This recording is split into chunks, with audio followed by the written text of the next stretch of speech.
للنبي الكريم وآله وأصحابه الكرام الفاتحة. أعوذ بالله من الشيطان الرجيم. بسم الله الرحمن الرحيم. الحمد لله رب العالمين الرحمن الرحيم مالك يوم الدين. إياك نعبد وإياك نستعين. اهدنا الصراط المستقيم صراط الذين أنعمت عليهم غير المغضوب عليهم ولا الضالين. Assalamualaikum warahmatullahi wabarakatuh.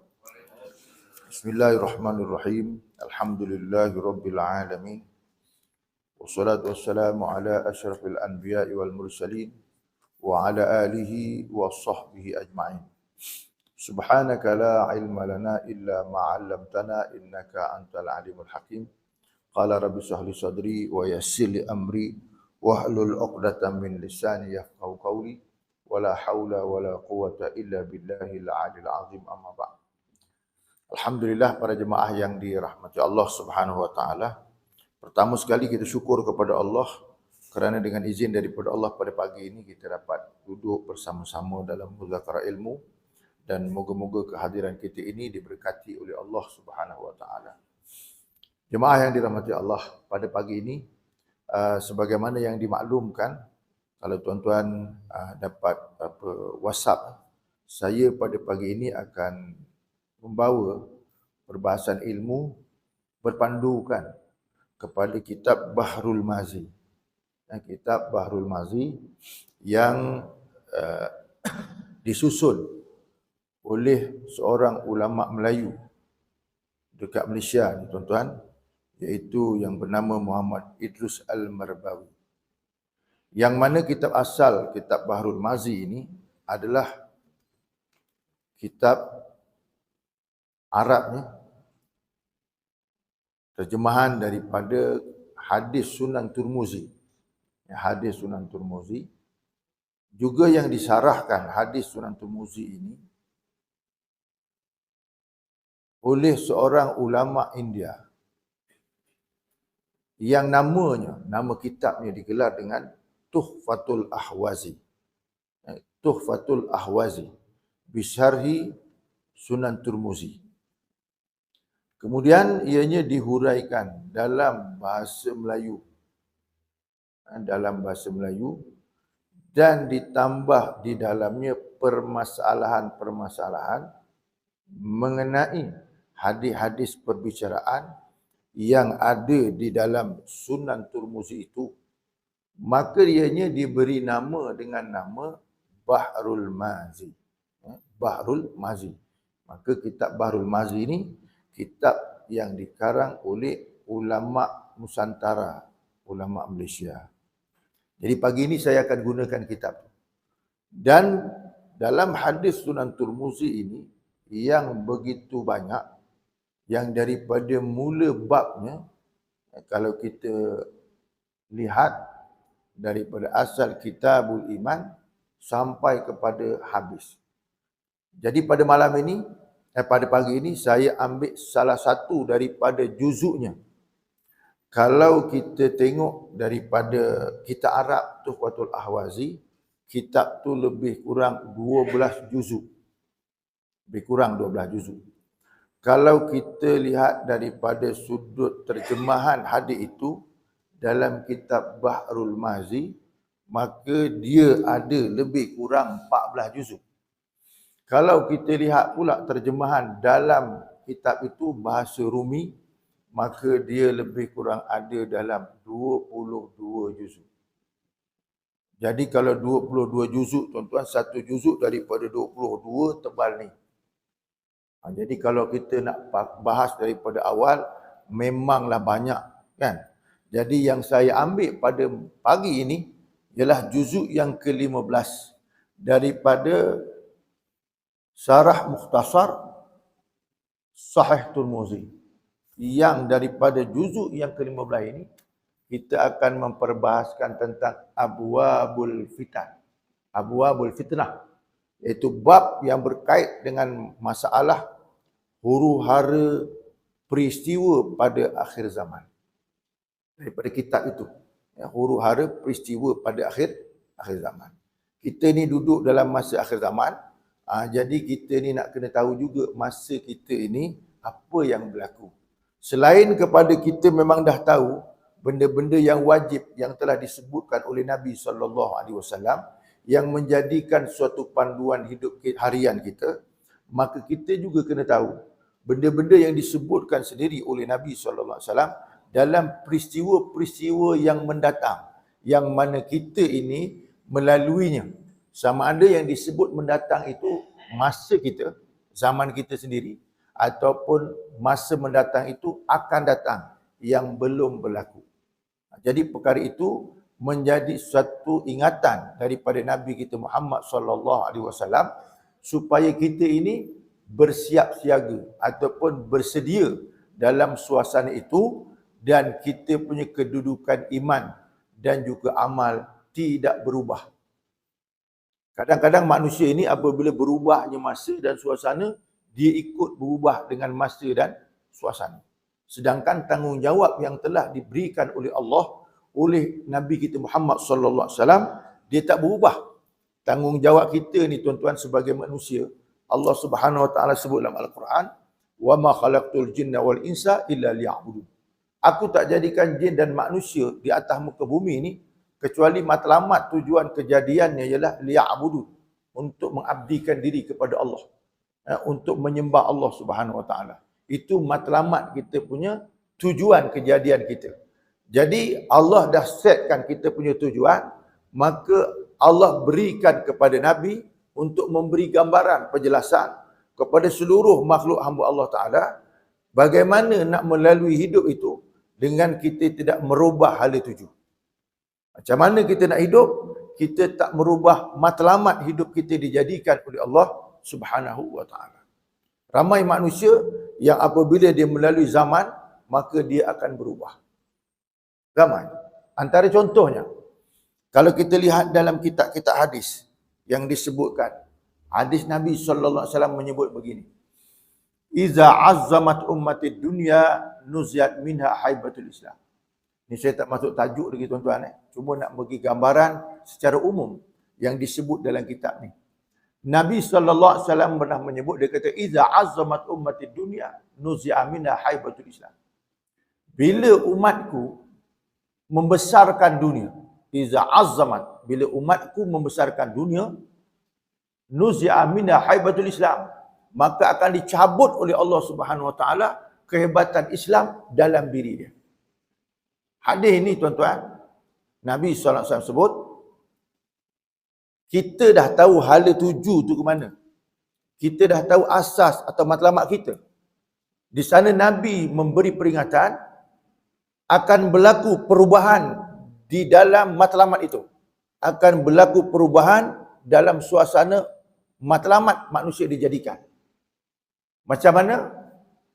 Nabi kata, "Iza azzamat ummatid dunya," bila umatku membesarkan dunia, asal matlamat akhirat, asal matlamat mengabdikan diri pada Allah, asal matlamat menyembah Allah Ta'ala, tapi tukar kepada membesarkan dunia, dunia jadi matlamat, dunia jadi pengakhiran dia, bukan akhirat, maka kata Nabi, nuziat minha haibatul Islam. Ketika itu, kamu akan lihat kehebatan Islam yang asalnya memang hebat datang daripada Allah, dicabut daripada diri-diri manusia. Islam tu hebat tuan-tuan. Matlamat Islam Allah Ta'ala berikan kepada kita, ada izah dia, ada kemuliaan. Apabila kita tukar tujuan hidup kita dengan membesarkan dunia, dengan dunia jadikan matlamat, tanpa jadikan agama sebagai cara hidup, maka Allah akan cabut kehebatan Islam dalam diri seorang. Bila Allah Ta'ala cabut tuan-tuan, artinya apa? Kita tidak melihat Allah tu hebat. Kita tak melihat Nabi tu contoh. Kita tak melihat Islam tu cantik. Kita tak melihat gaya hidup Islam itu adalah gaya kedamaian dan ketenangan. Kalau kita lihat, perubahan itu akan berlaku. Kenapa? Nabi dah memberi amaran. Bila umat Islam, bila umat Nabi Muhammad mula merubah hala tuju hidup. Bila dia ubah hala tuju hidup, kita akan lihat orang tidak akan membesarkan Allah. Orang tidak akan mengikut Nabi Muhammad. Orang tidak akan melihat kemuliaan Islam. Orang akan tidak melihat Islam itu sebagai satu agama kedamaian. Bila orang tak membesarkan Allah Ta'ala dan orang membesarkan dunia. Hari ini tuan-tuan, saya bagi contoh. Sebelum kepada gambaran yang begitu kelam kabut disebut oleh Nabi. Kita lihat manusia. Saya contohkan dan banyak kali juga saya contohkan. Dunia mencipta benda ni. Dunia mencipta benda ni. Daripada kecil, sedang, besar. Maka dunia jual benda ni kepada manusia. Dengan program dia, dengan application dia, dijual. Dan gaya untuk belajarnya pun senang dan mudah. Tuan-tuan, soalan saya tuan-tuan, orang belajar Quran yang 30 juzuk tu dengan orang belajar handset yang macam Pak Imam pegang, kan? Mana lebih senang? Tuan-tuan, belajar Quran dengan belajar handset, mana lebih senang? Handset kan? Handset ni tuan-tuan, cikgunya tak ada, modulnya tak ada, sekolahnya tak ada, kursusnya tak ada. Tapi kalau tuan-tuan beli, duduk sebelah kawan setengah jam, boleh pakai. Apa juga jenis, Android ke, ataupun iPhone ke, dan apa-apa juga. Setengah jam je, boleh faham. Al-Quran, yang kena ada guru, yang kena ada kitab, yang kena ada manhaj, kena ada masa, kena ada sekolahnya, kena ada belajarnya. Yang itu kalau beli tuan-tuan naskah Quran, berikan kepada kita, duduk setengah jam sebelah member, agak-agak boleh baca, tak boleh baca. Boleh baca, tak boleh baca tuan-tuan? Tak boleh baca. Artinya tuan-tuan kat situ, kita contohkan tengok. Nak belajar Quran tu memerlukan masa yang panjang. Tapi nak belajar dunia sekejap aja. Maka orang barat dia kaji tuan-tuan, dia letakkan dalam handset ni, senang aja. TV dia masukkan dalam situ. Radio dia masukkan situ. Surat khabar dia masukkan situ. Game dia masukkan situ. Jurnal dia masukkan situ. Apa lagi yang tak masuk? Semua masuk situ. Suatu benda, application dalam rumah yang asalnya bercerai-cerai, dicantumkan jadi satu. Channel TV, macam-macam channel yang kalau kita nak tengok tuan-tuan, Astro, juga yang lain-lain, kena dekat situ, macam-macam kita tengok. Kan? Jadi masa kita dibuang dengan benda tu. Tuan-tuan tengok anak tuan-tuan pegang Quran dengan pegang handset, mana lebih lama? Tak payah tanya anak tuan-tuan lah, tuan-tuan sendirilah. Tuan-tuan sendiri pegang Quran dengan pegang handset, mana lebih banyak tuan-tuan? Handset kan? Pegang Quran tu rasa bangga, bawa Quran rasa malu. Letak handset ni kat kocik depan tuan-tuan. Selit pula kotak rokok sebelah. Oh, bangga berjalan tuan-tuan. Tapi nak bawa Quran kecil tuan-tuan untuk rujukkan, rasa malu kalau orang tanya, tu apa je dekat kocik ni? Nak sebut, Quran. Oh, malu tuan-tuan. Tapi letak handset kat depan, selit kotak rokok, siap pelawa orang. Nak sebatang. Oh, begitu tuan-tuan. Yang saya nak sebut tuan-tuan, gambaran ini merubah gaya hidup. Merubah. Dengan handset sebiji, anak jadi kurang ajar. Bini, isteri tak taat pada suami. Suami dak buat hal sendiri. Betul tuan-tuan? Masyarakat dengan gaya hidupnya masing-masing dah ditumpukan. Kotak-kotaknya begitu. Jadi tuan-tuan, kita duk tengok berubah tak hala tuju hidup manusia. Yang Allah suruh matlamat kamu hidup adalah untuk mengabdikan diri pada Allah. Pagi subuh kena bangun menghadap Allah Ta'ala. Tengah hari nanti kena ngadap lagi. Asar kena ngadap. Maghrib pun kena ngadap. Isyak kena ngadap. Kena pula rajin tambah qiyamul lail kena ngadap lagi. Duha kena ngadap lagi. Kan? Untuk sentiasa dalam rotib harian itu, kita dilekat dengan Allah. Dikaitkan dengan Allah. Tetapi dengan benda ni tuan-tuan, hilang serba-serbinya. Betul? Jadi artinya tuan-tuan, kita lihat, memberi maksud hadis tadi itu, yang Nabi kata, apabila umatku membesarkan dunia, maka ketika itu kita akan lihat dicabut oleh Allah Ta'ala kehebatan Islam. Tuan-tuan, hari itu 2-3 hari lepas, Malaysia lawan Bangladesh. Malaysia lawan Bangladesh. Bang, tengok tak bang? Tak tengok tak tengok. Siaran ulangan pun tak tengok Oh, tak tengok. Alhamdulillah. Bagus kalau jadi ahli tuan-tuan masjid macam tu tuan-tuan. Tapi saya nak sebutkan tuan-tuan, bila Malaysia lawan Bangladesh menang 4-1, betul 4-1 ke? 4-1 mana tuan-tuan ambil tahu juga tu. Saja tanya. 4-1 tuan-tuan. Kebetulan tuan-tuan, saya tuan-tuan masa habis kuliah pada malam tu, saya pergi singgah rumah sahabat tengah habis permainan tu. Tengah habis. Stadium tuan-tuan penuh dengan orang. Tak macam kuliah pada pagi ni. Stadium tu penuh dengan orang. Tak macam kuliah pagi ni. Ni beza dia tuan-tuan. Beza. Dengan bola sebiji dengan ustaz seorang. Beza jauh. Bola sebiji dengan ustaz seorang. Ustaz seorang tak boleh memenuhkan masjid dan surau. Tetapi bola sebiji boleh memenuhkan stadium. Kan pelik tuan-tuan. Siapa duk belip buat permainan tu? Sehingga manusia boleh memenuhkan stadium. Kemudian kita duk tengok tuan-tuan, wajah-wajah kat stadium tuan-tuan. Sekali gol, bersorak, hilang stres muka-muka orang yang tengok kan. Tapi bila buat kuliah tuan-tuan, tengok muka ustaz pun kadang-kadang stres. Tengok muka ustaz tu pada macam-macam tak apa pun nak pandang. Tengok tak apa-apa macam tengkuk tak patah je gitu.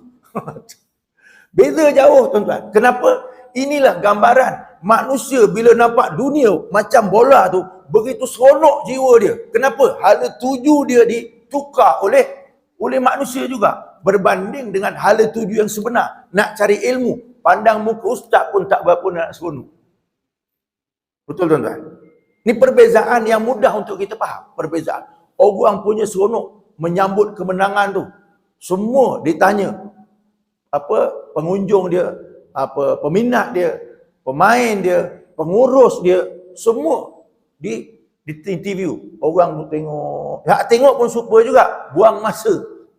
Kan? Hak tengok tu. Buang masa. Tengok bola. Tengok tu tuan-tuan. Bukan masa tu je. Beli tiket sebelum pada tu dah tengok dulu. Kan? Lepas tu pula apa yang keluar semalam tuan-tuan. Dekat Facebook apa dia? Hak pemain tu pergi kelab menyambut kemenangan. Bukan pergi masjid sujud syukur. Tak ada tuan-tuan. Islam ni diajar bila kita dapat nikmat, kita dapat apa kurniaan, jadi seronok, maka kita kena sujud kepada Allah. Tak ada. Tuan-tuan, yang diviralkan ialah duduk dekat apa dia? Duduk kat mana bang? Bukan restoran tuan-tuan. Tengok tu, dia duduk hak tempat yang tak sepatutnya duduk lah. Viral. Orang tahu.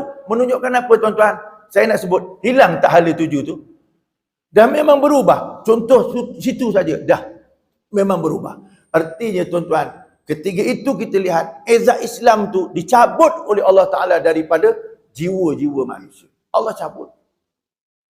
Na'udzubillah min zalik. Bagaimana tuan-tuan kalau kita baca sejarah Nabi Allah Musa AS, sejarah Nabi Allah Musa, ada satu orang yang hebat pada zaman Nabi Musa AS, yang doanya mustajab, yang memang orang ahli abid, namanya ialah Bal'am Ba'urah. Disebut oleh Allah Ta'ala di dalam Al-Quran, dalam juzuk yang ke-9.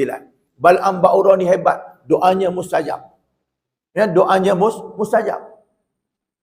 Tetapi apa yang menjadi penyebab Bal'am Ba'urah ni tuan-tuan, iman yang dicabut oleh Allah Subhanahu Wa Ta'ala.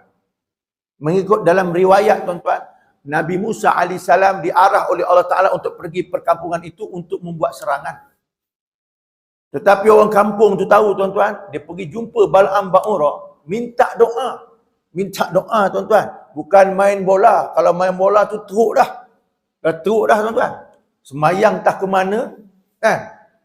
Subuh entah kat mana, maghrib isyak entah ke mana. Tu kan. Yang duduk kat rumah tu pun 2 kali 5 tuan-tuan. Tengok live, bukan pergi Bukit Jalil. Duduk rumah tu. Tengok bola tuan-tuan live. Maghrib isyak tak berjemaah kat masjid. Betul tuan-tuan? Punya pasal. Orang kata sial punya bola. Kan? Tu. Tapi nak sebutkan, inilah suasana gambaran berubahnya matlamat hidup manusia. Bal'am Ba'urah tuan-tuan menyambut permintaan orang-orang Yahudi Bani Israel tuan-tuan. Dia doakan. Yang menjadi penyebab kepada Nabi Musa AS tersesat dalam hutan. Kat mana tersesat? Saya sebut dalam hutan tapi bukan hutan tuan-tuan. Tersesat dekat mana? Kalau tuan-tuan pergi dekat Mesir tuan-tuan, iaitu di satu tempat namanya Banjaranti. Tersesat kat situ, bukan sekejap, 40 tahun. Disebut oleh Allah Ta'ala di dalam surah Al-Ma'idah. Tersesat kat situ. Keluar tuan-tuan, Nabi Musa AS berdoa dengan Allah. Dia kata, minta dengan Allah, wahai Allah, siapa yang menyebabkan aku jadi macam ni? Padahal Nabi Musa pergi bergerak itu atas perintah daripada Allah, menerima wahyu daripada Allah. Tapi dia nak pergi ni tuan-tuan, dia pergi tak sampai-sampai. Maka dia berdoa balik dengan Allah. Ya Allah, siapa yang menyebabkan aku tersesat ni, maka engkau cabutlah imannya. Disebut dalam kitab tafsir Ibnu Katsir, tatkala Nabi Musa AS berdoa, Allah cabut iman Bal'am Ba'ura, keluarnya seperti burung merpati. Cabut iman dia tuan-tuan. Kenapa? Menghalang kerja Nabi. Menghalang kerja Rasul. Allah cabut iman. Hari ini tuan-tuan, dengan bola sebiji, orang terhalang daripada menunaikan ibadat. Orang terhalang daripada ingat Allah. Orang terhalang daripada segala peraturan Islam. Tuan-tuan, itu pun sama. Itu pun sama. Manusia lari daripada tujuan. Baru hari itu Allah Ta'ala berikan peringatan sikit tuan-tuan. Allah beri peringatan cuik sikit aja. Macam mana cuik sikit? Allah Ta'ala bagikan masa untuk berfikir. Iaitu diberikan COVID tuan-tuan. Diberikan COVID. Masjid tak boleh nak masuk. Surau tak boleh nak pergi. Betul tuan-tuan? Lama pula tu. Lama tuan-tuan. Tak boleh duduk macam ni dulu. Lama. Tetapi tuan-tuan kita lihat, Allah angkat sikit. Dia belum pergi terus tuan-tuan. Allah angkat sikit. Kita boleh masuk surau. Kita boleh masuk masjid. Allah angkat sikit. Tapi duduk masuk masjid ni, tak macam duduk orang pergi tengok main bola. Betul tuan-tuan?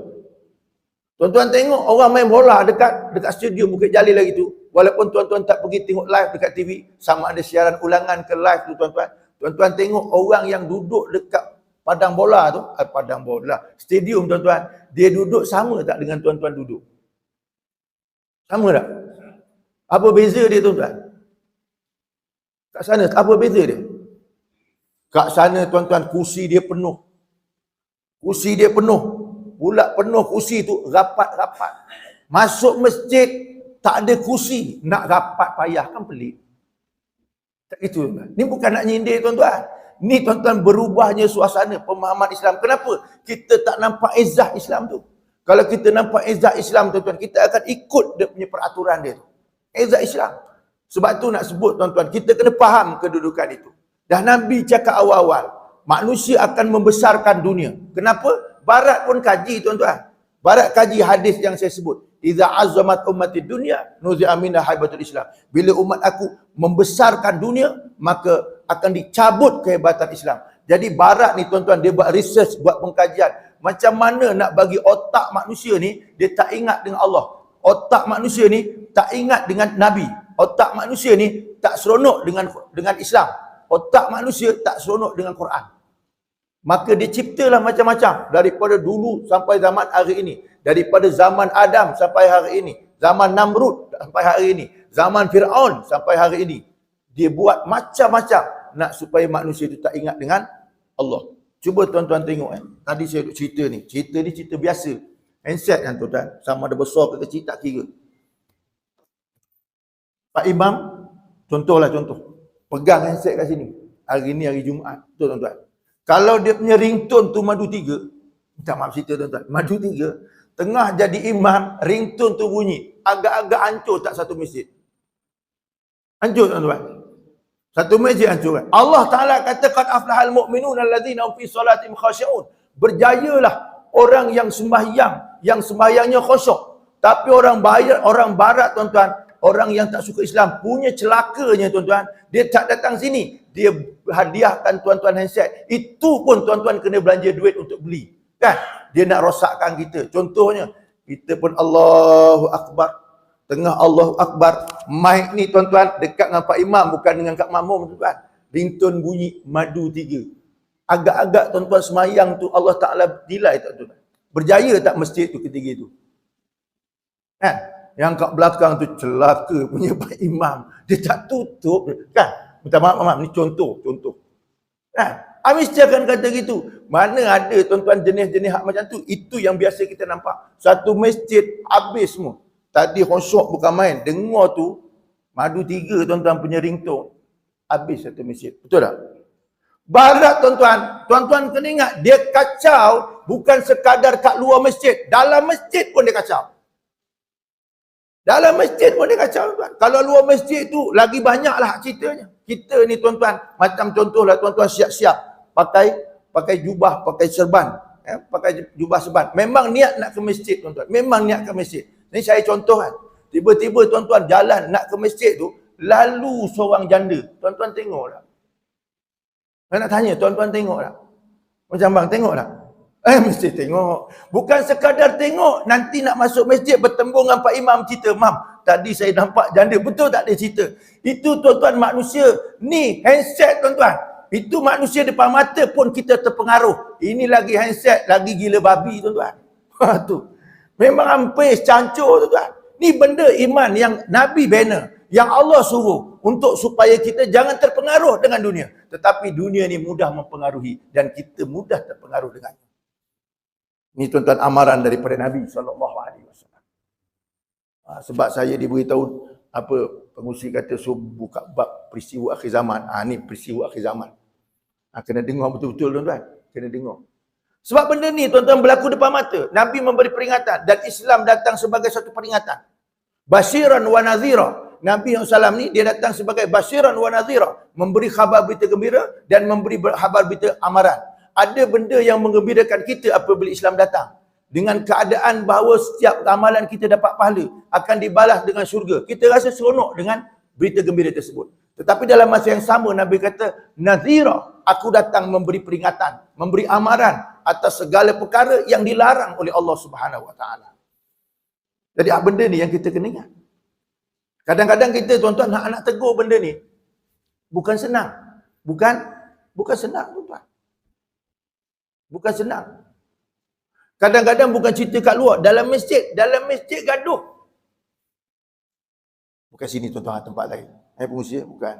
Dalam masjid gaduh. Sungguh tuan-tuan. Ni nak cerita. Kan Quran kata gini. Innama ya'muru masajidallahi man amana billahi wal yawmil akhir. Dah surah Taubah. Sesungguhnya orang yang mengimarahkan masjid Allah Ta'ala, dia itu adalah orang yang beriman kepada Allah dan beriman kepada hari akhirat dan mendirikan sembahyang dan mengeluarkan zakat, walam yakhsha illallah, dan mereka itu tidak takut kecuali Allah. Mereka itu tak takut kecuali Allah. Tuan-tuan, dekat satu tempat tu, kawasan tempat saya lah tuan-tuan, hak masjid. Pengusi dengan jengkuasa bergaduh. Itu dalam masjid. Kenapa gaduh? Ni bukan sini pengusi Bukan sini, ini cerita tempat lain. Contoh saja. Pengusi dengan ajaran kuasa gaduh. Kenapa? Bila nak guna duit. Duit banyak, kuliah tak ada. Duit banyak, kuliah tak ada. Duit banyak, nak panggil ustaz takut. Duit banyak, nak buat program takut. Kalau saya sebut nama masjid tu, tuan-tuan mesti tahu. Tapi memang program tak ada. Tuan-tuan, kuliah macam ni payah. Imam jumpa dengan saya. Imam situlah. Dia kata, "Ustaz, saya nak jemput Ustaz. Nak jemput Ustaz untuk kuliah tempat saya." Tuan-tuan tahu bila dia jemput saya? 3 tahun lepas sampai sekarang tak ada kuliah. Nak sebutkan tuan-tuan, tu masjid ditakbir oleh manusia yang dia tak nampak Islam tu dekat depan. Bukan kita kata dia tak Islam tuan-tuan. Sebab ramai orang Islam tapi salah faham dengan Islam. Tu ramai orang Islam, dia banyak salah faham terhadap Islam. Bukan kita kata orang tak Islam, tapi banyak yang salah faham terhadap Islam. Sehingga dia nak gayakan Islam, nak amal Islam ni jadi macam takut. Tuan-tuan, soalan saya, tuan-tuan duduk dekat kuliah ni, tuan-tuan rasa seronok ke rasa stres? Seronok Kadang-kadang tuan-tuan, bukan kadang-kadang, saya duk tengok kadang-kadang bila kita bagi kuliah, kita duk tengok orang yang dengar ni macam stres. Kenapa? Dia takut mulut ustaz ni keluar kena kat batang hidung. Tu stres dia tengok. Tuan-tuan, Nabi SAW bila dia duk bercakap, kalau mengikut dalam hadis Nabi, sahabat Nabi tertunggu-tunggu apa dia butiran yang akan keluar. Kenapa? Butiran itu yang keluar daripada mulut Nabi menyelamatkan dia dunia akhirat. Itu yang sahabat Nabi tunggu. Sahabat Nabi ni bila Nabi nak bercakap, ada je Nabi dia duk berlonggok sebab banyak hadis begitu. Banyak hadis menggambarkan bila Nabi bercakap, sahabat-sahabat dekat nak dengar apa butiran yang keluar daripada mulut Nabi. Kenapa? Setiap benda yang keluar daripada mulut Nabi, dia akan menyelamatkan dunia dan akhirat. Kita tuan-tuan duduk dalam kuliah, tengok ustaz cakap ni, mula stres kepala, berkerut dahi. Tu. Bukan sini tuan-tuan, tempat lain. Kadang-kadang terus tak jadi buat kuliah. Ustaz hari ni cuti lah ustaz. Kenapa cuti? Pengusi suruh cuti kan. Gitu, bukan sini tempat lain. Ni tuan-tuan. Benda ni tuan-tuan silap bila kita memahami Islam, salah faham tu akan berlaku. Sebab itu tuan-tuan, pengimarahan Islam ni dia tak macam mana betul-betul dekat Mekah, dekat Madinah, dekat tempat lain tuan-tuan. Bila kuliah je ramai orang. Kenapa? Nak melihat butiran sebenar apa yang ditinggalkan oleh Nabi yang menyelamatkan dunia dan akhirat. Ni tuan-tuan. Benda Nabi sebut dah. Satu lagi, kata Nabi SAW. Ni tak masuk tajuk lagi tuan-tuan. Ni cuma, biasalah kan orang main badminton kan ada warm up dulu. Gitu. Nanti masuk tajuk ni kitab ni tuan-tuan. Tuan-tuan pergi carilah kitab ni. Saya suruh tuan-tuan, kalau tuan-tuan dapat cari kitab Bahrul Mazi, bab yang disebut kat situ ialah Babul Fitan. Babul Fitnah. Dia banyak tuan-tuan ni. Kalau nak beli satu set tu, mahal. Sebab sampai 22 jilid tu. Tapi ambil jilid yang cerita pasal bahagian fitnah. Tu dia. Kena cari begitu. Kalau tuan-tuan payah nak cari, mana ada kedai jual satu-satu tuan-tuan kan? Dia mesti jual satu. Jadi nak senang macam mana? Tuan-tuan beli satu, tuan-tuan duplicate dia sendiri. Tahu duplicate? Tuan-tuan photostat lah sendiri. Boleh tak tuan? Boleh tak? Kereta kat luar tu besar-besar tuan-tuan. Takkanlah tak boleh. Kan? Kereta kat luar tu besar-besar tuan-tuan. Jadi itu, kita belanja untuk Islam. Tak apa, kena belajar. Belajar ni kena ada kitab. Kalau tuan-tuan senang macam zaman Nabi, tak apa tuan-tuan. Nabi cakap sahabat dengar. Nabi cakap sahabat dengar. Kenapa? Dia punya rakaman dia tuan-tuan. Orang kata rakaman dia, otak dia kuat. Zaman Nabi, Nabi cakap. Sahabat tak tulis tuan-tuan, dia hafal. Sebab tu tuan-tuan tengok dalam hadis dia kata mesti ada perawi dia. An Sayyidina Abi Bakar, An Nabi SAW. Tu ada. Sebab dia punya rakam dia hebat. Dia tak payah tulis, dia ingat. Kan? Tapi kalau tuan-tuan tak nak kitab ni, tak apa boleh. Tuan-tuan kena ada otak macam tu. Kena ada otak macam tu. Jadi cakap senang ingat. Kan mudah tuan-tuan. Takkan tuan-tuan nak dengar sekadar tuan-tuan, orang rumah kat rumah yang tak pergi masjid tuan-tuan duk biarkan. Takkan tuan-tuan nak masuk syurga seorang-seorang. Macam? Tak gitu bang? Kan? Mesti kita nak bawa anak isteri kita. Takkan anak isteri kita sekadar dia duduk rumah, kita duduk masjid, dapat pahala iktikaf, dapat pula belajar, kita ada ilmu, kemudian kita balik rumah, ngopi dengan rumah, kita cerita pasal lain pula. Padahal kita nak bawa dia masuk syurga. Kita nak bawa dia masuk syurga. Tapi kita duduk cerita lain. Kita dapat ilmu lain, bini dapat ilmu lain. Tu yang bergaduh, tak pasal tuan-tuan. Boleh faham tuan-tuan? Siapa? Kita ubah hala tuju isteri kita dan anak kita. Kenapa? Kita dah tahu dah hala tuju kita dengan ilmu yang kita dapat. Balik kita cerita lain. Macam, bang, buat kuliah tak kat rumah? Buat, Alhamdulillah. Alhamdulillah buat kuliah. Macam, cikgu, buat kuliah kat rumah? Dulu ngajar orang, anak murid, dulu ngajar apa? Mata pelajaran apa? Vocational. Dulu ngajar anak murid, hari-hari ngajar. Tapi balik rumah confirm tak ngajar rumah dengan anak. Betul dia? Tu dia. Silap kita tuan-tuan, silap. Allah Ta'ala, Nabi SAW kata apa? Kullukum ra'in wa kullukum mas'ulun an ra'iyati. Tiap-tiap kamu itu pemimpin, kamu akan ditanya tentang pimpinan kamu. Artinya ilmu untuk isteri kita, ilmu untuk anak kita tu, siapa kena bagi tuan-tuan? Bang, siapa kena bagi? Bini kita punya ilmu. Ustaz ke kena bagi? Ustaz kena bagi. Suami. Kalau suami kena bagi tuan-tuan. Suami kena ngajar. Kalau tak nak suami ngajar, bawa bini belajar. Itu mudah. Kan? Kalau tuan-tuan pergi kuliah, bawa bini. Senang kerja tuan-tuan. Setengah jam, 1 jam ustaz bagi-bagi, balik naik kereta. Dengar ustaz cakap tadi. Simple aja. Kan? Kita ngajar dia, dengar ustaz cakap tadi. Dengar, okey. Dah tak payah ngajar tuan-tuan. Selesai kita punya kerja. Tapi bila kita tak mengajar, kita tak beritahu kepada isteri kita, kita bimbang, tuan-tuan punya matlamat tu dah betul. Bini kita ke lain. Anak kita ke lain.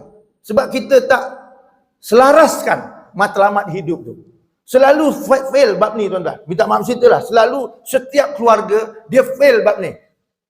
Dia boleh duduk kat masjid nak cari pahala untuk dengar ustaz cakap. Dia rasa seronok, rasa nyaman, dapat ilmu. Tapi balik rumah, mulut dia tak boleh nak cakap dengan bini dia.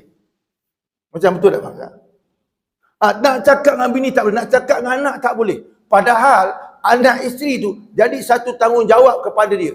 Allah Ta'ala kata dalam Quran, Ya ayyuhallazina amanu qu anfusakum wa ahlikum nara. Wahai orang beriman, engkau kena pelihara ahli keluarga kamu daripada neraka Allah Ta'ala. Yang neraka itu alaiha malaikatun ghilazun la ya'sunallaha ma amarahum wa yaf'aluna ma yu'marun. Yang neraka itu ada para malaikat yang cukup bengis, yang mereka itu tidak pernah ingkar akan perintah Allah Ta'ala. Agak-agak tuan-tuan besok depan neraka, malaikat Malik tunggu. Dia tengok kita. Engkau masuk dalam. Agak-agak kita nak jawab macam mana? Kita kata, malaikat, aku duduk dalam kuliah subuh Ustaz Ghazali tu. Takkan kau nak terjunkan aku dalam ni? Kan? Kita ada alasan, betul tak? Kita ada alasan. Aku dulu duduk kuliah subuh Ustaz Ghazali tu. Duduk depan lagi, bukan duduk belakang. Tu. Cakap berlawan dengan malaikat Malik penjaga neraka. Malaikat kata, engkau ada bini? Engkau ada anak tak? Engkau bini bukan seorang, kadang 3. Contohlah tuan-tuan kan. Engkau anak bukan seorang, kadang 10. Tu anak engkau nak letak kat mana? Kerana engkau tak tunaikan tanggungjawab, maka kau dulu masuk dalam.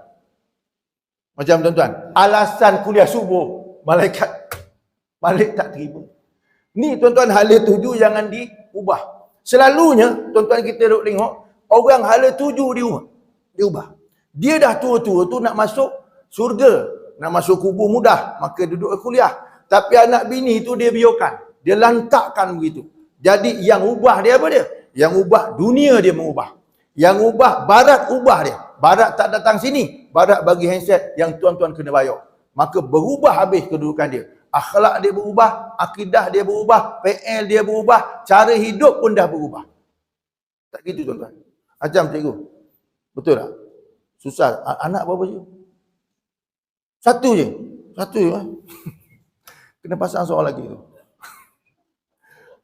Betul tuan-tuan, saya bukan galakkan, Nabi yang galakkan. Nabi kata pankihu wa takasaru fa inni ubahi bikumul umat. Kamu kena bernikah, ramaikan anak. Aku bangga umat aku yang anak ramai. Jadi kira-kira kalau nak ramai tuan-tuan, satu tu tengok tak boleh bertambah, kena buka. Ni saya huraikan Nabi suruh, bukannya saya suruh tuan-tuan. Kalau tuan-tuan faham Nabi suruh, tuan-tuan ikut Nabi tu. Kan? Memang kena ikut Nabi. Dan ustaz yang cakap dengan tuan-tuan tu memang dia ikut sungguh. Sebab tu bini dia tak seorang. Anak dia tak satu. Tuan-tuan kena ingat tu. Sebab apa kita tengok hadaf ataupun matlamat Nabi sebut tu tadi. Jangan kita lupa tuan-tuan. Jangan kita lupa.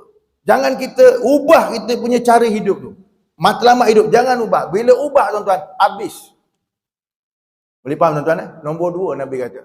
Wa idza tarakatil amra bima'ruf wa nahyu 'anil munkar hurimat barakatal wahyi. Nombor 2 Nabi kata, bila kamu lihat umatku meninggalkan menyuruh buat baik dan melarang buat jahat.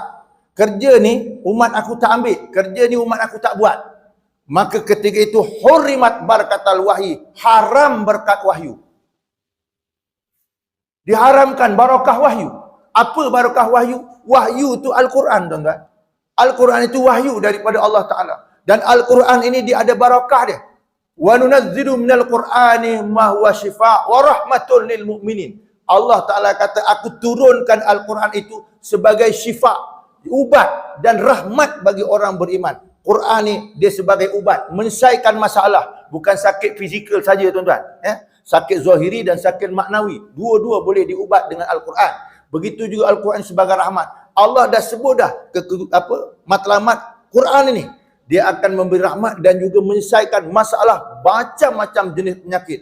Penyakit individu, penyakit keluarga, penyakit masyarakat, penyakit negara, semua Quran ada sebut. Boleh selesai tuan-tuan. Tetapi Nabi kata, kalau kamu lihat di kalangan umatku, suruh buat baik tak ada, cegah buat jahat tak ada, maka ketika itu Quran ni tuan-tuan dah hilang keberkatan dia. Quran ni dia ada barakah. Nabi sendiri kata, bukan saya kata, dia ada barakah. Tetapi apabila kita tak tegah buat jahat, tak tegak, tak suruh buat baik, maka habis tuan-tuan. Saya sebut gini, siapa pantau anak dia main handset? Itu soalan tadi. Bang, ada pantau bang? Tak ada. Anak berapa bang? 5. Lagi tuan-tuan, 5. Kena tampur sekali, ganda 10. Ramli kata padi malinja. Tapi nak sebutkan, pernah tak kita pantau? Yang saya nak sebut ialah tadi Nabi kata, bila umatku meninggalkan, suruh buat baik, cegah buat jahat. Kita tuan-tuan meninggal suruh buat baik, jangan tuan-tuan ingat di luar rumah. Jangan tengok dekat masyarakat, dalam rumah tu. Anak kita main handset, kat situ buruknya ada, baiknya ada. Betul? Nak cegah kat situ tuan-tuan. Bila kita tak ada tuan-tuan, kita tak pantau, dia boleh pegang handset tu daripada pagi sampai ke pagi balik. Betul? Daripada pagi sampai ke pagi balik dia boleh pegang. Dan ketika itu tuan-tuan tanya sendiri, agak-agak orang ni kalau duduk daripada pagi sampai ke pagi balik, dia tengok apa benda? Apa benda? Nak kata tengok Quran 24 jam, memang bohong betul-betul. Kan? Bagikan Quran, ambil handset, tak baca dia. Tidur dia. Tapi kalau bagi handset 24 jam, dia boleh sampai tak tidur, dia tengok apa sebenarnya? Macam-macam tak? Gamenya, yang teruk-teruknya kan? Ada semua kat situ. Sebab tuan-tuan tengok aplikasi sekarang ni, tuan-tuan tak tengok yang pelik-pelik pun, kita tengah tengok konon lah baca jurnal, dia keluar benda pelik. Tak gitu kan? Macam tu kan tuan-tuan handset kan? Kita tengah baca ni, baca apa? Baca majalah surat khabar dekat handset. Online kita baca. Tengah baca, tak dikeluar. Tak dikeluar. Tak tengok sekali tu, okey delete. Sekali delete. Kalau dah hari-hari tuan-tuan, tengok tak tengok? Silap-silap tukar tengok. Tu yang masalah. Dengar kuliah pun kadang-kadang bukan dengar kuliah ustaz. Duduk belakang jauh-jauh tu kenapa? Nak tengok juga handset kat belakang. Contoh, bukan sini, tempat lain. Tu yang jadi bala tuan-tuan. Tuan-tuan kena ingat, orang barat, sekular, orang kafir, dikerjakan orang Islam cukup-cukup. Tapi kita buat selamba beruk je. Padahal kita tuan-tuan matlamat hidup bukan sekadar di sini saja. Kita besok nak bawa anak kita tu mati masuk kubur, begitu juga di hari akhirat. Dan nak pastikan dia selamat. Jadi dalam rumah kita tuan-tuan, kita tak ada suruh buat baik, cegah buat jahat. Dengan benda tu, kita meninggalkan satu benda yang disuruh oleh Nabi. Artinya ketika itu, keberkatan wahyu hilang dalam rumah kita. Itu belum dekat masjid, belum dekat surau, belum dekat masyarakat. Itu dekat rumah kita. Hilang dia punya keberkatan wahyu. Sebab itu Nabi SAW dah cakap awal-awal. Anak kita ni, kata Nabi SAW, alimu auladakum bisalasi khisal. Kamu kena didik anak-anak kamu itu dengan 3 perkara asas yang wajib. Yang pertama Nabi kata ma'rifatullah, kena kenalkan dia dengan Allah. Yang kedua wa ma'rifatul rasul, kena kenalkan dan rasul. Yang ketiga wa qiraatil Quran, kena suruh dia baca Quran. Ni base yang Nabi SAW suruh. 3 benda wajib. Kenal Allah, kenal Rasul, baca Quran. Nabi sebut. Sehingga disebutkan oleh Dr. Abdullah Nasir Alwan dalam kitab Tarbiyatul Aulad. Dia kata Nabi punya preparing, Nabi punya pendidikan disebut oleh Ibnu Mas'ud. Ibnu Mas'ud kata apa? Kunna nu'allimu auladana maghadi Rasulillah kama nu'allimuhum suratan minal Quran. Apa kata Ibnu Mas'ud? Kami ajar anak-anak kami didik anak-anak kami cerita tentang perang Nabi. Macam mana kami ajar helaian-helaian Al-Quran kepadanya. Faham tuan-tuan maksud? Artinya apa? Kenyataan Ibnu Mas'ud telah menggambarkan kejayaan Nabi dalam pendidikannya. Sehingga Ibnu Mas'ud boleh kata, aku mengajar anak-anak aku tentang perang Nabi, sejarah Nabi, macam mana kedudukan Nabi, sebagaimana kami mengajar Al-Quran helaian-helaiannya. Macam tu, tuan-tuan. Kita lihat apa yang diakui oleh Ibnu Mas'ud radhiyallahu anhu. Mana gambaran itu mencerminkan masyarakat yang telah berjaya diubah oleh Nabi daripada masyarakat jahiliah kepada masyarakat Islam, sehingga diakui bukan sekadar Nabi, bukan sekadar sahabat, tapi diakui oleh Allah sendiri sebagai pencipta makhluk. Allah Ta'ala kata, radhiyallahu anhum wa radu'an. Allah kata, mereka itu redha pada Allah, Allah redha pada mereka. Sebab tu gelaran sahabat ni tuan-tuan, kita bila sebut, mesti sebut radhiyallahu anhu. Kenapa? Nak bagi masuk kat kepala umat Nabi Muhammad ni, kau kena kenal, ini adalah generasi yang telah dididik oleh Nabi SAW dan berjaya dalam pendidikannya. Dan perkara itu, kata Nabi, akan berubah cara dia. Nabi dah sebut tadi, nombor satu, membesarkan dunia, dia akan merubah gaya hidup, dan meninggalkan perintah buat baik, cegah buat jahat, akan merubah gaya hidup. Dalam rumah kita, kadang-kadang ustaz tu, contoh, ustaz rajin mengajar sana kulu kilir kan. Tapi anak bini tu, hak macam mana dia belajar? Padahal tu wajib. Betul tuan? Untunglah tuan-tuan ditakdirkan, untung takdirnya tuan-tuan, saya ni ada madrasah. Maknanya ada masa berkuliah. Bila berkuliah, anak bini kena ngadap kat kuliah tu. Kalaulah saya tak ada madrasah, mungkin saya sama dengan cikgu juga. Betul tak? Mungkin. Tapi kita jenis orang yang kita faham Al-Quran pada habis Nabi, maka kita kena beritahu kepada masyarakat. Sebenarnya kita ni dah banyak berubah hala tuju. Untung ada masjid dan kaki tuan-tuan tu ringan untuk ke masjid. Jadi ada orang beri nasihat untuk supaya apa? Kita kena string balik. Kena betulkan balik hala tuju. Boleh faham tuan-tuan? Saya nak sebut begitu kenapa? Sebab ramai juga orang datang masjid, tetapi otak dia bukan kat masjid. Betul. Ramai orang datang masjid, otak dia tak kat masjid dah. Otak dia dah mula berkata-kata. Jam dah 7 suku tak berhenti-berhenti lagi. Kan otak dah mula kata, tuan-tuan. Tu otak dah kat keluar. Tuan-tuan, kalau macam tu punya persepsi, mudah sangat otak kita duk berubah. Kerana kita takut dengan Allah Ta'ala. Tak yakin dengan Allah Ta'ala. Sebab tu tuan-tuan, kita mudah berubah sangat. Mudah. Ni tuan-tuan benda yang Nabi dah cakap awal. Dan yang ketiga, nombor 3 ni memang berlaku tuan-tuan. Iza tasabat ummati nuzi'a ainillah. Apa maksud dia? Bila umat aku dah mula dia kata mengata, dah mula ngata-mengata, dah mula fitnah memfitnah, maka ketika itu Allah cabut pandangan Allah Ta'ala daripadanya.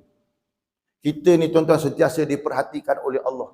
Dan pandangan ihsan, pandangan rahmat daripada Allah. Allah memberi pandangan rahmat dia kepada kita. Dengan contoh apa rahmat tu Allah beri? Quran kata, wa ma arsalnaka illa rahmatan lil alamin. Tak aku utus kau wahai Muhammad kecuali engkau datang di atas muka dunia ini adalah memberi rahmat. Engkau orang yang aku pilih, engkau orang yang aku didik, engkau orang yang aku tarbiyah, dan engkau orang yang aku akui akan contoh hidupnya. Allah Ta'ala kata, laqad kana lakum fi rasulillahi uswatun hasanah. Allah kata, engkau adalah orang yang role model yang terbaik, hasil daripada ciptaanku dan didikanku, kata Allah Ta'ala. Dan engkau manusia yang memberi rahmat. Artinya tuan-tuan, kita ni hidup bila boleh ikut Nabi, hidup ikut Islam, kita adalah dalam pandangan rahmat Allah Ta'ala. Tetapi apabila kita ubah hala tuju tu, Allah tarik pandangan rahmat. Bila Allah tarik pandangan rahmat, cuba tuan-tuan tengok kehidupan barat. Kehidupan barat macam mana?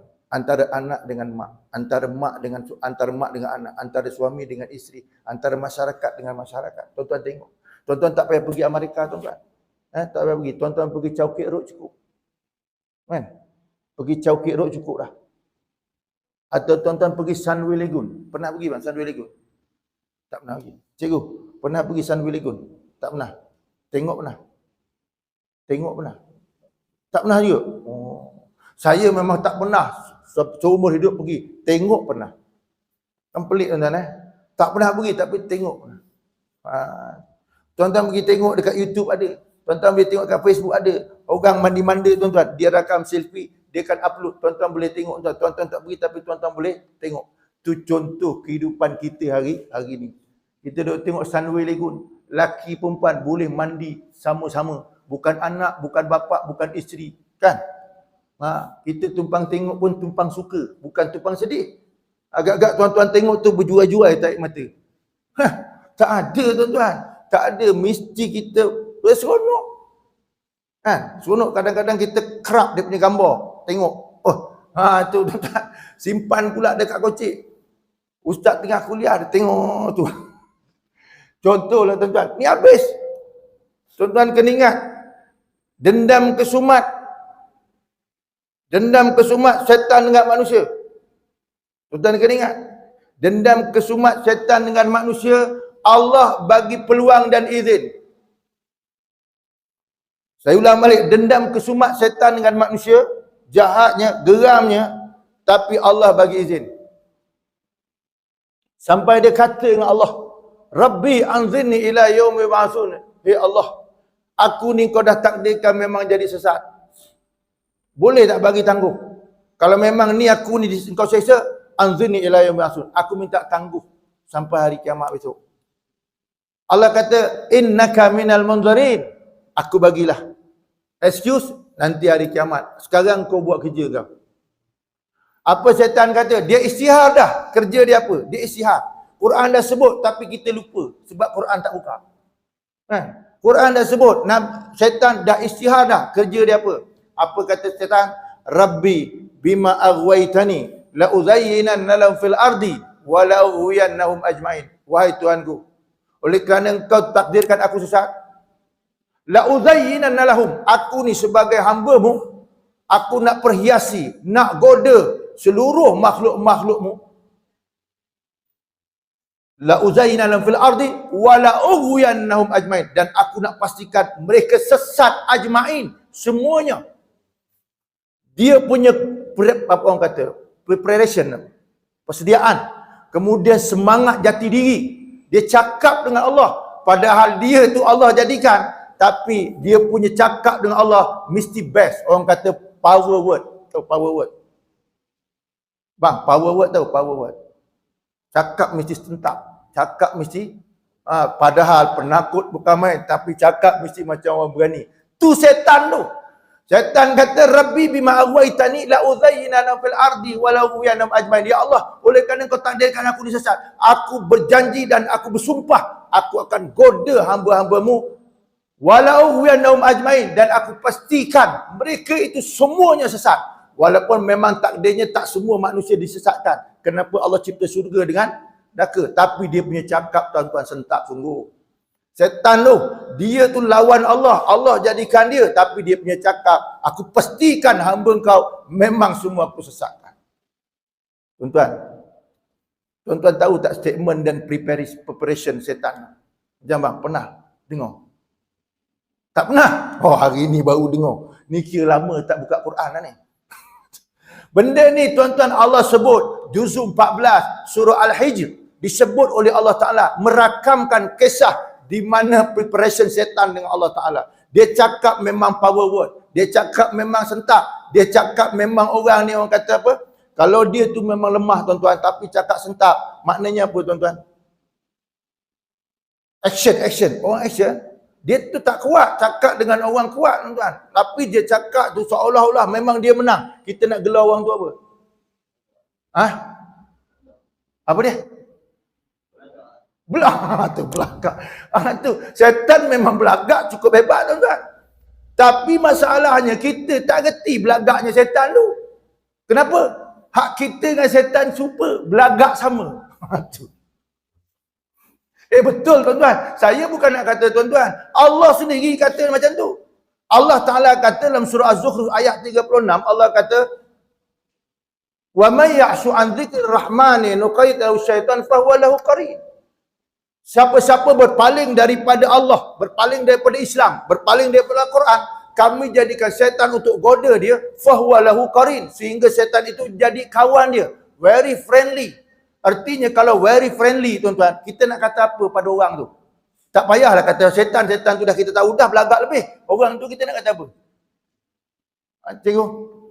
Syaitan kawan dia. Kita nak kata manusia tu apa? Apa dia? Lebih daripada setan. Bahasa Melayu dia, kesetanan betul. Sungguh tuan-tuan, nak kata dia setan tak boleh. Dia jasad tak berubah. Dia tetap manusia. Tapi friendly dengan setan. Maka kita kena kata dia ni memang kesetanan. Betul tak? Memang kesetanan nak jadi setan dia tak boleh. Sebab kejadian berbeza-beza antara api dengan tanah. Tetapi bila dia ikut sama, friendly dengan setan, tak ke dia tu kesetanan? Agak-agak orang jumpa dengan pengusi, pengusi. Keluar je mesej, hai pengusi, agak pengusi kesetanan ke? Agak-agak marah lah. Marah, confirm marah tuan-tuan. Marah kita, orang panggil kita kesetanan. Tapi bila tengok-tengok gaya hidup tu, sebiji macam setan. Kenapa? Kita lupa hala tuju tadi tu. Kita lupa matlamat kita dijadikan oleh Allah. Kita lupa gaya hidup siapa kita ikut. Kita nak tengok. Tuan-tuan, hari tu yang menang Malaysia dengan Bangladesh, berapa ribu orang dalam stadium tu? Berapa? Lebih kurang lah kan? Ikut gaya siapa dia tu? Ikut gaya Nabi ke tuan-tuan? Tu tengok balik, ikut gaya Nabi ke? Tak kira bini orang, tak kira anak orang, tak kira perempuan lelaki, dia punya suka tuan-tuan sebiji macam kirdun alal sajar. Tahu tuan-tuan kirdun alal sajar? Abang tahu kirdun alal sajar? Macam monyet atas pokok. Macam monyet atas pokok tu sebiji lah tu. Kita bukan nak kata gaya yang diubah. Kenapa? Bukan dipaksa. Kita redha sendiri. Ada ke tuan-tuan orang datang jumpa tuan-tuan? Bang, ni tiket Malaysia lawan Bangladesh. Beli. Tak beli aku tembak. Ada ke tuan-tuan? Orang tak paksa. Rela dengan sendiri. Betul? Ni bukan rela kerana terpaksa dah. Kan? Bukan. Ni tuan-tuan kita lihat. Rela untuk mengubah cara hidup. Itu belum yang lain. Mesti. Biasa kuliah pukul berapa habis? Ikut saya. Ya. Tuan-tuan, memang macam tu biasa jawapan orang. Ikut ustaz lah. Tapi hati tuan-tuan tak ikut saya, tuan-tuan. Jadi tuan-tuan, kita kena ingat itu. Fitnah memang akan berlaku. Gaya ni benda depan mata kita. Saya bercakap ni tuan-tuan bukan untuk mengingatkan tuan-tuan semata-mata. Saya bercakap ni sebenarnya mengingatkan diri saya. Sebab mulut saya dengan telinga saya paling dekat. Telinga tuan-tuan jauh. Otak saya paling dekat daripada otak tuan-tuan. Jadi ingatan tu untuk diri kita. Sebab tu kita kena ingat tuan-tuan. Nabi SAW sebut dalam hadis riwayat Imam Ahmad, besok akhir zaman, bila betul-betul real Dajjal tu keluar, tuan-tuan, antara pengikut dia ialah orang perempuan. Antara pengikut orang perempuan. Dan kata Nabi, sekiranya kamu hadir dan kamu panjang umur hidup zaman dia, kamu kena ikat isteri kamu di tiang rumah. Kata Nabi, ikat isteri di tiang rumah. Kenapa? Sebab mereka mudah untuk terpengaruh dengan Dajjal. Kena ikat dekat tiang rumah. Gambaran daripada Nabi. Tuan-tuan, bini kita ni bukan lelaki, bini kita bukan tunggul, tapi bini kita mesti seorang perempuan. Betul? Mesti seorang perempuan. Jadi Nabi kata kalau benda tu berlaku, dia suruh ikat kat tiang rumah. Maknanya dahsyat tak dahsyat Dajjal, tuan-tuan? Dia boleh keluarkan orang dalam rumah keluar. Tuan-tuan, orang dalam rumah boleh keluar. Siapa tu? Orang rumah kita keluar. Dia belum datang, baru produk dia datang, keluar habis orang rumah kita. Betul? Tengok. Dia tak datang lagi, produk dia datang, habis keluar orang rumah kita. Ustaz, orang rumah saya tak pernah keluar rumah, Ustaz. Ya memang tak pernah keluar rumah. Tapi hari-hari tuan-tuan TikTok dalam rumah. Tak keluar rumah ke nama dia? Yang tengok Pak Imam dia punya TikTok, Pak Bilal lu tengok keluar rumah habis. Tu orang barat punya kerja. Kita terpengaruh. Nabi dah siapkan program ni. Masa kamu kena baca Quran. Sembahyang ada waktunya. Lepas tu baca Quran kena waktunya. Wirid ada waktunya. Dah setting dah gaya hidup. Tapi kita tak nak yang tu, kita pilih hak yang lain. Itulah yang jadi dalam keadaan kita. Manusia akan berlaku demikian. Jadi tuan-tuan, itu yang berlaku. Dan bahkan dalam satu hadis Nabi, ada satu cerita, tak tahu saya dah pernah cerita kat sini atau belum. Ada seorang saya punya anak murid tuan-tuan, dia ganti imam. Kebetulan satu tempat tu yang jadi imam tu menantu saya. Jadi kebetulan dia balik kampung. Jadi ustaz yang biasa ikut saya tuan-tuan tu, ganti tempat dia sekejap jadi imam dalam 2 hari. Tengah-tengah jadi imam tu satu ketika, ada orang jumpa dia. Dia kata, ustaz nak tanya. Selalu ustaz yang biasa jadi imam tu kita tak tertanya. Ni ustaz jadi imam kita nak tanya. Apa dia? Dia kata, Ustaz, apa pandangan Ustaz kalau saya ni dan anak isteri saya pindah duduk dekat Mekah dan Madinah? Ustaz saya tanya, kenapa? Dia kata, sekarang ni zaman fitnah Dajjal. Dua tempat ni, Dajjal tak boleh masuk. Hak lain boleh masuk. Bukit Pasir lagi boleh masuk. Kan? Tapi dua tempat ni, Dajjal tak boleh masuk. Ustaz saya kata itu betul. Memang Nabi kata macam tu pun. Dajjal tak boleh masuk Mekah dan Madinah. Jadi dia ni fahamnya tuan-tuan, nak selamat, pindah duduk sana. Kan? Pindah duduk sana. Ustaz saya cakap macam ni. Terpulang pada abang. Abang yang nak pindah. Kan? Tu. Lepas tu Ustaz ni balik, dia jumpa saya. Dia tanya, Ustaz, pandangan Ustaz macam mana? Apa pandangan Ustaz? Pindah daripada Bukit Pasir ni pergi ke Madinah. Azam. Pengungsi pindah. Nak selamat supaya tak kena fitnah Dajjal. Yang saya nak sebut begini tuan-tuan. Nabi pernah sebut dalam hadis. Nabi pernah sebut. Dajjal ni dekat bumi yang dia tak boleh masuk Mekah dan Madinah. Tapi dia akan parking dekat Bukit Garam, dekat dengan Madinah. Namanya Bukit Garam, dekat Madinah. Dan hadis pernah menyebut, dia kata apa? Apabila Dajjal hentakkan kakinya 3 kali kat situ, orang dalam masjid akan keluar sebagian besarnya daripada kalangan orang-orang munafik. Orang dalam masjid akan keluar ikut dia. Jadi tuan-tuan selamat tak selamat duduk? Soalan dia tu. Selamat tak selamat duduk? Tuan-tuan kalau pindah ke Mekah sana, selamat tak? Belum tentu selamat. Yang selamat dimaksudkan dalam hadis itu ialah perbetulkan akidah kita dengan Allah. Perbetulkan Islam kita dengan Allah. Artinya, orang yang duduk dekat masjid yang tinggal tu ialah orang yang benar-benar akidahnya kepada Allah Ta'ala. Dia tak akan berganjak duduk dalam. Tapi hak munafik tu kena apa? Dia hentak kaki dia keluar daripada masjid. Tu. Bayang tuan-tuan. Kita duk tengok bukan Dajjal tuan-tuan hentak tuan-tuan. Ustaz baru bercakap tuan-tuan, dia keluar dah dari masjid. Kadang-kadang. Tu, bukan sini, tempat lain tuan-tuan. Kan? Tu kita kena lihat. Dajjal tu dia hentak 3 kali, yang dalam masjid akan keluar. Jadi artinya yang maksud Nabi, kita kena preparing soal akidah kita, keyakinan kita kepada Allah Ta'ala. Sehingga apa juga datang tak merubah stand kita. Boleh faham tuan-tuan? Boleh faham jadi kalau boleh faham, saya rasa cukuplah sekadar tu. 1 jam rasa saya bercakap ni. Jadi tuan-tuan pun dah angguk-angguk. Biasa orang angguk-angguk ni faham. Bukan angguk-angguk ngantuk. Angguk-angguk faham. Jadi saya punya uraian tu tuan-tuan boleh faham, mudah. Yang penting tuan-tuan faham dan ingat dan boleh beramal dengan apa yang disebutkan oleh Nabi. Bukan oleh saya tuan-tuan, saya cuma menyampaikan dengan pendekatan semasa, suasana yang berlaku depan kita. Jadi insya-Allah dengan izin Allah akan datang nanti, kita akan mula dengan ni. Kan? Tadi itu cuma mukadimah ya. Hari itu salam perkenalan. Malam ni, pagi ni mukadimah. Besok barulah masuklah kita ni. Tuan-tuan pergi carilah, tuan-tuan ada masa lagi. Boleh cikgu boleh. Kan? Tuan-tuan saya tengok kat depan tadi kereta macam-macam dia punya versi dia tu. Kan? Ada X70, kan? Macam-macam. Jadi artinya kalau sekadar ni manalah, apalah sangat kan sekadar ni. Saya pergi malam tadi dekat Parit Mu'in tuan-tuan. Kat Parit Mu'in tu saya mengajar kitab Mukhtasar Ibni Abi Jamrah. Ringkasan kepada Sahih Bukhari. Daripada 7,397 hadis tadi disaring-saring, ditinggalkan 294 saja dalam kitab Mukhtasar Abi Jamrah. Saya kata tu harganya cuma RM34 saja. Satu kitab tu. Kena yang Jawi lagi murah, RM16. Kan? Saya tanya, tengok-tengok yang ada 3-4 orang je, yang lain semua tak ada. Kereta bukan main besar boleh beli, tapi kitab tak boleh beli. Jadi kat sini insya-Allah tuan-tuan lepas ni kena carilah tuan-tuan.